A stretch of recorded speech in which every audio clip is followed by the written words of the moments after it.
Hello everyone, welcome back. Today I'm going to share with you how to make coconut cookies in air fryer.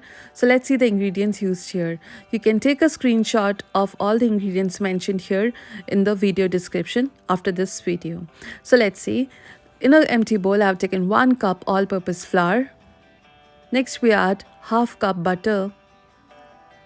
You can add salted butter or unsalted butter, both works. This is coconut flakes finely powdered. I use a blender to powder it. Half cup sugar. I use granulated sugar and powder it. Next we add half teaspoon baking powder.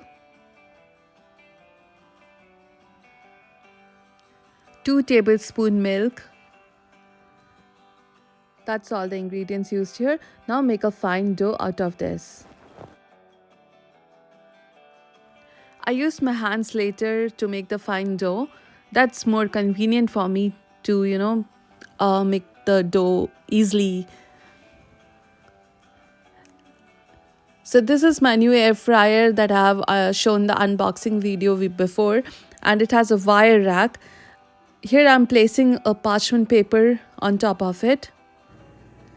So it's easy to take the cookies out, it's easily slip on the plates if you serve it or transfer it instead of sticking it on the wire rack. Now here, roll each coconut cookie dough ball like this and place it on this. This is an instant cookie recipe. So once the dough is prepared, you can roll it and put it in the air fryer. Here we set the air fryer at 325 Fahrenheit for 8 minutes.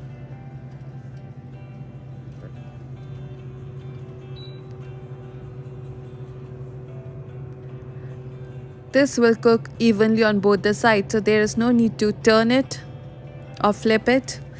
Also, I don't preheat my air fryer usually. So in this baking cookies also, I have not pressed the preheat button. So normally these gourmet air fryer comes with by default preheat setting. So if you don't want to preheat, you can click the preheat button before you click on the start button. So here you can see how gorgeous these cookies look. It's crispy on the outside and very soft inside. So very chewable and very tasty. The coconut flavors it adds. And here you can see these cookies are instant cookie that you can make for your family and friends or for any parties, you want to bake something very easy and quick. So this is one very good air fryer recipe idea that you can try. Hope you enjoyed this recipe. Let me know in the comments below. Also, please don't forget to click on the like and subscribe button if you're new to my channel.